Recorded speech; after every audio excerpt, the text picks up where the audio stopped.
Hello everyone and welcome to my Apex Changui guide. We're going to go over a lot of different things today, so before we get started, don't forget to like and subscribe for more content in the future. For this Apex Changui guide, we're going to break it down into 5 different parts. We're going to have a PvE iFrame PSA, then we're going to talk about HP markers, talk about some boss animations and a DPS phase, as well as stage mechanics and things to be aware of as the fight progresses. With that out of the way, let's talk about PvE iframes and why they're important. PvE iframes do a number of things for you in the world of BDO. They provide safety from damage, survivability, and are applicable in 99% of PvE, with like a very small percentage that doesn't count for certain bosses. In order to find your PvE iframes within your kit, you're going to have to look for the invincible skill description in your skills. To do this, first press K to open up your skill window. Next, look for the 3 lines on the top left of your skill window called the skill filter. Using the skill filter, find the invincible option, which should be the 3rd option in the list. Clicking on it should highlight all the relevant skills within your kit that will have the invincible tag in it. What you want to focus on are the purple invincible skills and not the red invincible skills. Keep this in mind because those are your PvE iframes. With practice, now you are ready to take on Gumiho and other bosses. With that out of the way, let's talk about HP markers. We're gonna go over what happens at 75% into 60% HP, then we're going to briefly brush over 50%, 40%, and then talk about the 2 mechs that happen after the boss hits 20% HP. After you start the fight at 75% HP, the boss will summon 5 tree stumps after relocating to the center of the stage. These 5 tree stumps will be located in the inner wall of the arena and will spawn mobs at an interval that will walk up to you and explode.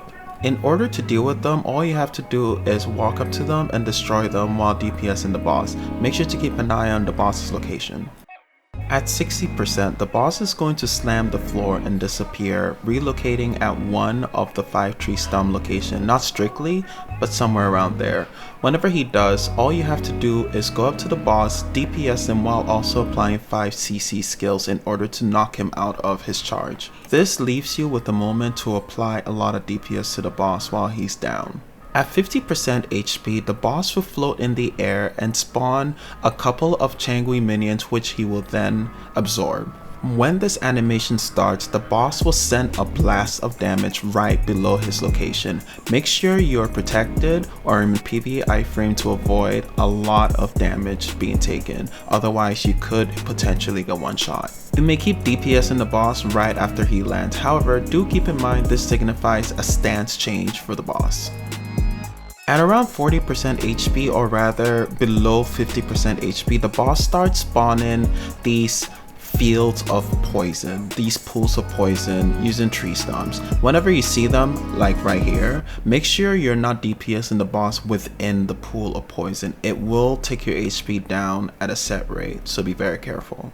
At 20%, the boss can be seen doing one of 2 mechanics. The first is the rock. The boss will teleport to a rock, and with it, the boss will cover a quarter of the arena in a pool of poison. This pool of poison will gradually take down your HP as you fight the boss in it, so make sure to relocate the boss in places without the pool.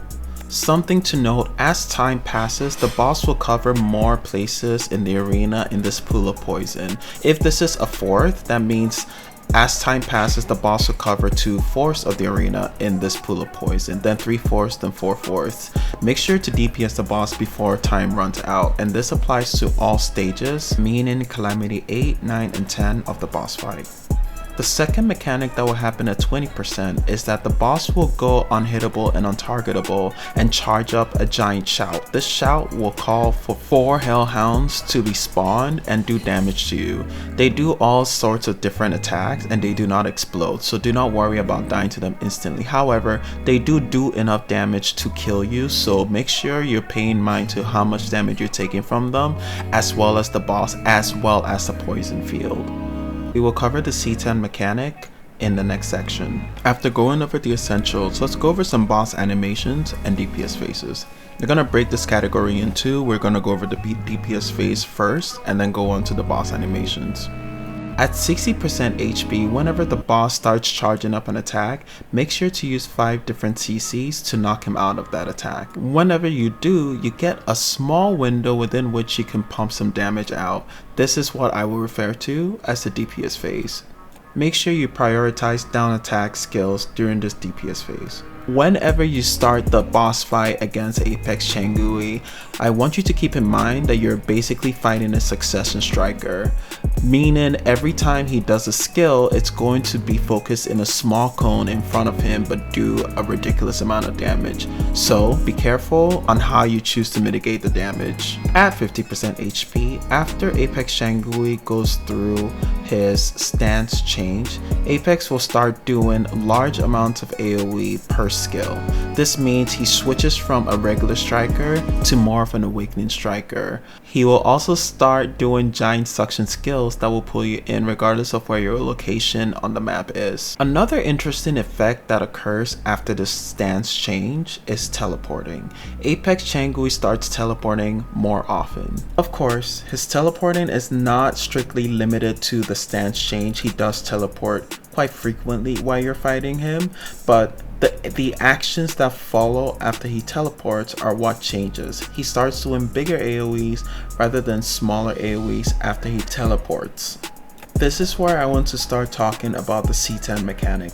In C10, every time Apex Changui teleports, he is accompanied by a clone that basically does a copy of the attack that he performed. I know I said every time, but it's sometimes. However, keep in mind that every time you see him teleport, there is a chance for a clone to follow. On to the next one, stage mechanics. We've talked about some of these briefly, but we're going to break stage mechanics into the wood stumps as well as poison zones, and we'll go over what to do in these situations or some strategies that you can utilize to better your boss fight. The wood stumps are a mechanic that start at 75% of Apex Changui's HP. Whenever he smashes the floor and spawns these 5 wood stumps, they're going to be located again at the edge of the arena. What I like to do is focus my boss fight on each wood stump and simultaneously deal damage to the boss and the tree stump. Another method is I like to DPS the boss mainly and focus on the boss till about 50% when the boss goes in the air and absorbs a couple of Changui mobs. At this point, I divert my attention to the tree stumps and kill all 5 of them. If I don't get them in time, I usually just DPS the boss along with the tree stumps whenever the boss drops back down. Brief PSA about the poison. Poison feels bad, avoid them at all costs. Do keep in mind though that whenever the poison tree stumps do spawn, you cannot damage them and therefore you cannot get rid of them. Simply avoid them and do damage somewhere else to the boss. Things to be aware of. For the sake of redundancy, I'm going to keep this very short and quick and straight to the point. Beware of the clones and the clones that appear from the boss's attacks. They do exactly the same amount of damage as the boss, if not more stacked, because they happen together, and therefore when you get hit by them, you will essentially die. So just keep that in mind as you traverse through this boss fight. The end. That should wrap up the last of the things we need to talk about. Now let's go over skill add-ons. With the skill add-ons, you need to make sure you're focusing on self buffs and not debuffs. Also make sure you're getting heals for your class if you don't have a lot of damage mitigation. Now for your food elixirs, etc. For buffs, here's a list you can follow. Make sure to throw in deep seas and your AP buffs if you're going for timers. My crystal setup is as follows. It's really simple and straightforward. You may use them or create your own, but this is what works for me and I'm usually top 3. Okay, humble bragging aside, this is the end of the video, part 2, and I hope you guys enjoyed the explanations and everything. Make sure to scrub through for whatever details you need. If you have any questions, comment below. Now let us watch a what class is this version of the fight. Hope you enjoy. Peace.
That's a lie.